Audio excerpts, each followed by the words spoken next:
안녕하세요. 저스티스입니다. 지난 시간에는 AI 패권 경쟁이 하이브리드 민주주의라는 체제 전환을 미국에 요구하고 있다고 말씀드렸습니다. 하지만 세계의 패권은 두 나라만의 싸움은 아닙니다. 유럽도 미중과 다른 하이브리드 체제를 실험하며 새로운 패권 시대를 준비하고 있지요. 오늘은 유럽의 독특한 정치 경제 하이브리드 체제를 분석해보고 러시아의 위협이 어떻게 그들의 잠자는 군사력을 각성시키고 있는지, 그리고 이것이 우리에게 어떤 기회를 가져다 줄지 말씀드려 보도록 하겠습니다.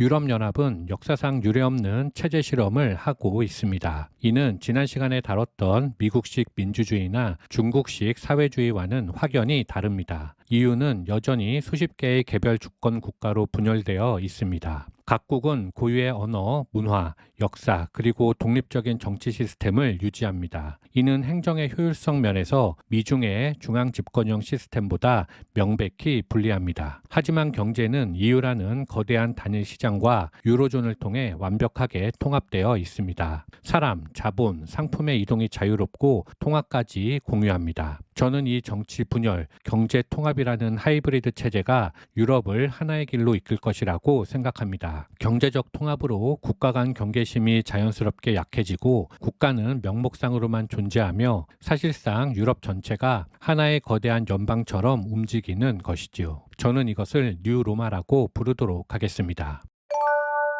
그런데 유럽의 이러한 통합의 길목을 막아선 세력이 있습니다. 바로 러시아입니다. 러시아가 우크라이나를 공격한 것도 크게 보면 단순히 영토 문제가 아니라 러시아가 완벽히 통합된 유럽 안으로 들어갈 수 없기 때문에 벌어진 체제 공격으로 볼 수 있습니다. 러시아 입장에서 보면 자기를 제외한 유럽의 완전한 통합은 자국에게 엄청난 위협이기 때문에 우크라이나라는 완충지는 반드시 확보해야 하는 전략적 요충지인 것이지요. 미국도 유럽이 완전히 통합되면 강력한 경쟁자가 등장하는 것이기 때문에 궁극적으로는 유럽의 완전한 통합을 원하지 않을 가능성이 높습니다. 저는 이 지점에서 미국과 러시아의 이해가 일치한다고 생각합니다. 동양 역사에서는 한중일 간 정치 역학 관계가 180도 변하는 경우가 거의 없지만 서양 역사는 그렇지 않습니다. 국제 정세의 변화에 따라 얼마든지 어제의 적이 오늘의 동맹이 되는 역사를 가지고 있지요. 18세기 중반 벌어진 7년 전쟁에서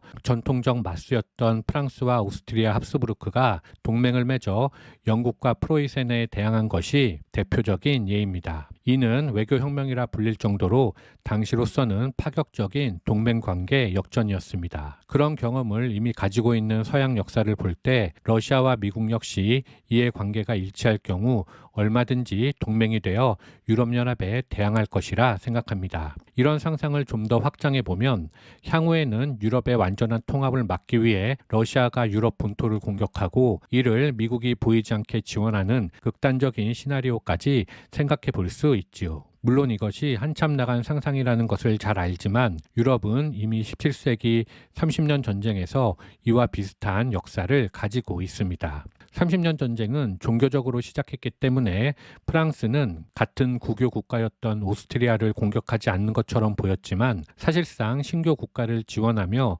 오스트리아를 간접 공격했고 결국 전쟁의 실제 성격이 영토 분쟁이라는 것이 드러난 후로는 오스트리아에 맞서 직접 전쟁을 펼치게 됩니다. 혹자들은 무슨 말도 안 되는 소리냐 하고 비판하시겠지만 저는 이런 시나리오도 있을 수 있다는 것을 말씀드리는 것 뿐입니다. 확실한 것은 적어도 러시아는 뉴 로마의 탄생을 바라지 않을 것이라는 점이지요. 그런데 아이러니한 것은 러시아의 위협이 유럽의 통합을 가속화하는 기폭제가 되고 있다는 점입니다. 그동안 경제통합의 달콤한 결과로 유럽의 국방력은 약해져 있었습니다. 국가 간 국경이 무의미해지자 방위산업에 큰 돈을 쓸 이유가 없었지요. 반면 우리나라는 수십 년째 전쟁이 이어지고 있는 휴전 국가입니다. 이 덕분에 우리는 수십 년간 방위산업에 엄청난 돈을 투자했고 그 결과 우리 국방력은 영국, 프랑스, 독일, 이탈리아를 모두 제치고 세계 5위로 올라섰습니다. 하지만 이제 상황이 변하고 있습니다. 러시아와 대결을 앞두고 유럽연합 차원의 공동 국방 전략이 논의되고 있습니다. 저는 유럽이 향후 독일을 필두로 방위비 지출을 늘리는 등 군사력 증강을 위해 엄청난 자금과 노력을 투입할 것이라 생각합니다. 유럽은 정치 경제 통합이라는 하이브리드를 완성하기 위해 군사적 통합이라는 마지막 퍼즐을 맞추기 시작했습니다. 잠에서 깬 뉴 로마의 군사력이 다시금 세계 무대에 등장하는 대전환이 시작된 것이 아닐까요?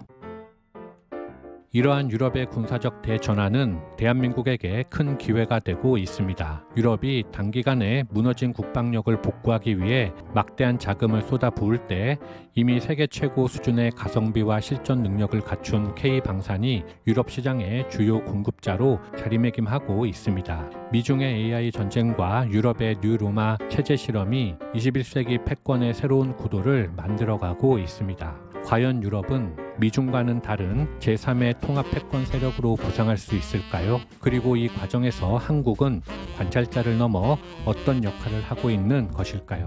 이상 마치겠습니다. 감사합니다.